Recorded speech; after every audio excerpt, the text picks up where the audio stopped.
Hello, I am Quinny, welcome to the channel. In this video today guys, we're going to be talking about the best player in the world that no one is talking about.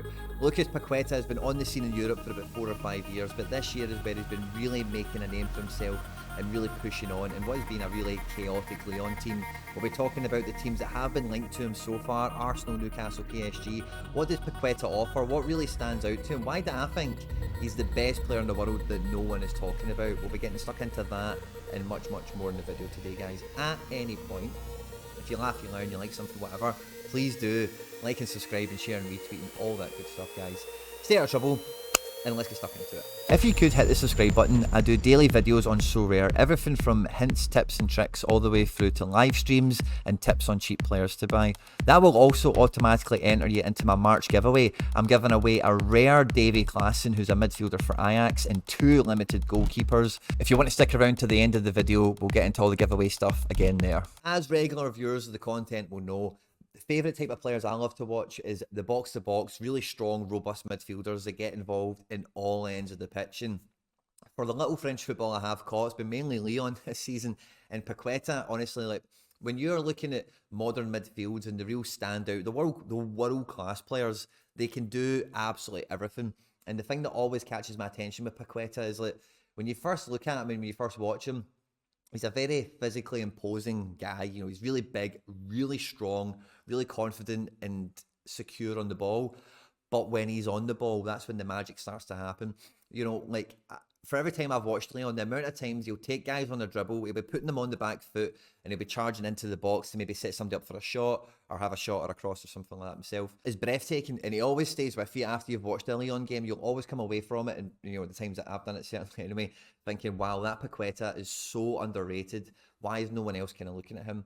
It all kind of started for Paqueta, of course, like many like many Brazilians, back in Brazil, a little team called Flamengo that you might be aware of. Now, I was kind of doing a wee bit of research before coming into this, but around the same kind of time where Paquetas came through to the team, the other notable exports that Flamengo have had over that time is, of course, guys like Vinicius Jr., Renier, who's at Real Madrid on loan at Borussia Dortmund at the moment.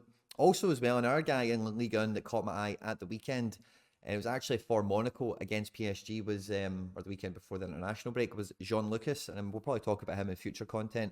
Also, Matias Savio, who's ripping up in the J-League this season, and Gerson, who's at Marseille at the moment, as well as Lincoln, Lincoln was one of these guys who had a massive reputation, similar to Paqueta, but he's actually moved to the J-League with Vissel Kobe, Andres Iniesta's team. So they've actually been producing quite a lot of young talent over the last 4 or 5 years, and Paqueta, along with Vinicius Jr., certainly is definitely the one that has came out of that academy over that time with the biggest reputation. He lands in AC Milan to a team managed by Rino Gattuso, of all people. And when you look at the roster of the players that they had at the moment, they were really struggling up front. You know, the best or the biggest, most important striker they had in the team at that point in time was Gonzalo Higuain. Frank Kessie was around as well. Ricardo Rodriguez was a big player at the time on big money. But it was in that real period. And recently we did a video on the channel talking about AC Milan. If you want to go find out a little bit more about them over recent years, you can check that out. It will be linked in a little card up at the top of the screen now. Basically, after Gattuso leaves, Pioli comes in, and, you know, as I mentioned in that video, Pioli was very close to being sacked. And a big part of the perceived lack of progress AC Milan were having was the lack of Pioli and any AC Milan manager's ability, really, to get anything out of Paqueta. So I don't really know the internal politics of it all, but he was shipped out, he's went to Lyon, and it's really been onwards and upwards from there. You know, every season he's had steady progression, he's got better, he's evolved, and he's got himself into the Brazil team. And every time you see the Brazil national team come out, either the squad selection or the starting 11s, Paqueta has been ever present over the last year or so. And he's not just the attacking midfielder or the typical box-to-box midfielder that you would see coming out of, you know, South America and Brazil, that's maybe a wee bit hard-hitting, can hit a big powerful shot, can do a little bit of flair, a little bit of dribble. He's also racking up in Ligue 1 with Lyon, who are not doing well at the moment, just under 3 counter-press successes per 90, as well as winning 16 offensive duels per 90, which are very robust attacking stats for the modern-day manager. If you think about all the big teams now, the counter-press and the ability to press a defence in their own half is becoming more and more important to the elite teams and the big managers. Whether it be Arsenal or Newcastle, when you're looking at the Premier League, that is what the Premier League football is about, top to bottom, is that elite athleticism as well as elite game management and understanding how the pieces are moving across the chessboard. By closing down this space here, you open up an opportunity for another teammate, that kind of idea. And when you watch him, again, when you think about modern football, what's important to the big teams and the big managers, it's those long passes in the counter-attack where you can switch the ball from left to right. And when you look at his counter-attack contributions, when Lyon have turned the ball over and they're looking to counter-attack, his first move most often is a long-range pass, coming from, because he's left-footed and he quite often plays on the right side of midfield, he's got these diagonal long-range cross-field balls.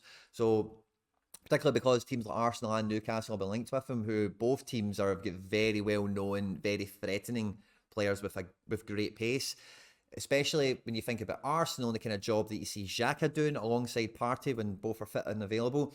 I think that would be an amazing kind of marriage in midfield there if you could get him alongside somebody like Thomas Partey, who can, alongside him, be really strong and robust in defending and building out from the back, but then also has a technical ability like a Xhaka does to ping a ball 30-40 yards into the path of like a Saka or whoever it might be.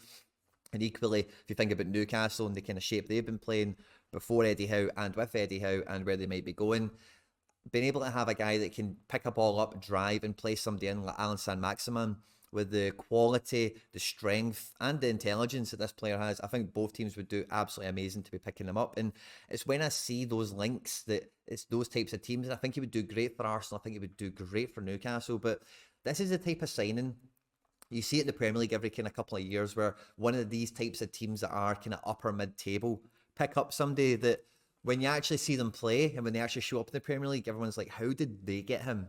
Why didn't an elite big top table team go and pick him up? And I feel the writing's on the wall that might be happening here with Paqueta if these are the links. Now, he has also been linked with PSG, and I think he would be phenomenal for PSG because he's already dominating that division. And if you put him in the most dominant team, surely his numbers would only go up. But with picking up a goal every 4 games this season, and he's assisting about 1 every 9, 1 every 10 games, his stats are creeping into that elite level. And as we creep into the off season and then into the forecasting for the World Cup, if he does end up I don't really see him going to PSG, to be quite honest with you. I think they've got bigger priorities in other areas of the pitch than centre midfield.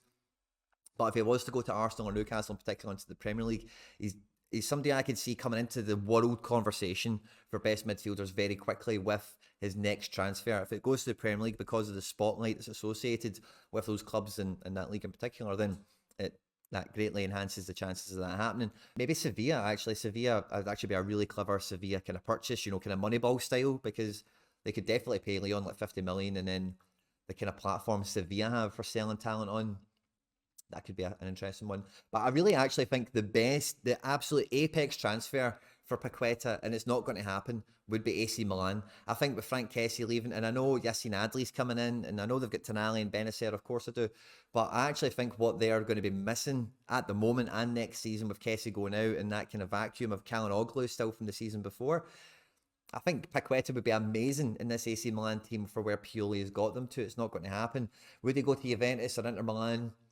Possibly, but again, the finances around both those clubs, and Inter Milan especially, already have a packed midfield. Brozovic and Barella have just had new contracts recently. And when it comes to Germany, he's not a profile to get into Leipzig. I don't think Bayern Munich have got the space for him. They're actually trying to sign Gravenberch, so I think any spot that they would have in midfield, that would go to Gravenberch over Paqueta. And maybe Dortmund, I suppose he would do really well at Dortmund, but over the last couple of years, they have been quite gun-shy with spending money. Of course, they've brought through Haaland and they've sold some guys on over the last couple of years, Jadon Sancho and whatever. They've got Bellingham on their books now. But they don't, a guy like Paqueta doesn't really, for me, I don't think he's somebody I would see Dortmund signing in particular, but I think he would do amazing in German football because that technical and physical combination is what really drives success in the Bundesliga, and that's the real USP that you get with a guy like this. In a weird kind of way, it reminds me a little bit of De Bruyne in the sense of like how big and strong he is composing the ball, and how when you see him driving around that middle third of the pitch and how he links other play in, and then when he does get to the final third, Lucas Paqueta, how he can carry the ball into the box without fear, get by a man and set somebody up or take a shot for himself. So he's kind of like a little small grade Brazilian De Bruyne kind of vibe for me, and that's why I'm still perplexed that like some of the bigger teams aren't going after him. Let me know in the comment section down below, guys, who do you think Lucas Paqueta would be a better fit for, Newcastle or Arsenal? Is there another team that I've not linked him to that you think he would be an amazing fit for? Is there any transfer links that are creeping around the dark web that I've not caught that you would like to bring to the conversation? Let it be known, all of it in the comment section down below. I hope you've enjoyed this one, guys. Do not forget to like, subscribe and share and retweet and all that good stuff. Stay out of trouble, and I will catch you on the next one. Take care. Bye-bye. Let's get into all the giveaway stuff before I let you go. I'm still doing monthly giveaways and I'm making it easier to enter. If you want to be entered to win this month's prize or any future giveaways here at the channel, all the same rules will always apply. Hit the subscribe button, you need to be a subscriber to enter, then leave a comment down below. Each month, a random comment from a random video will be selected as the winner, so the more videos you leave a comment on, the better the chance you've got of winning any of my giveaways. All the winners are announced at the end of videos the same way as we're doing here. The best way to keep up with the content has always been to hit the notification bell with all notifications turned on. As always, guys, if you've enjoyed the video today, I'd appreciate it if you hit the like button. On screen now is some other stuff that I've made that YouTube thinks you might enjoy. Stay out of trouble, and I'll catch you on the next one. Take care. Bye-bye.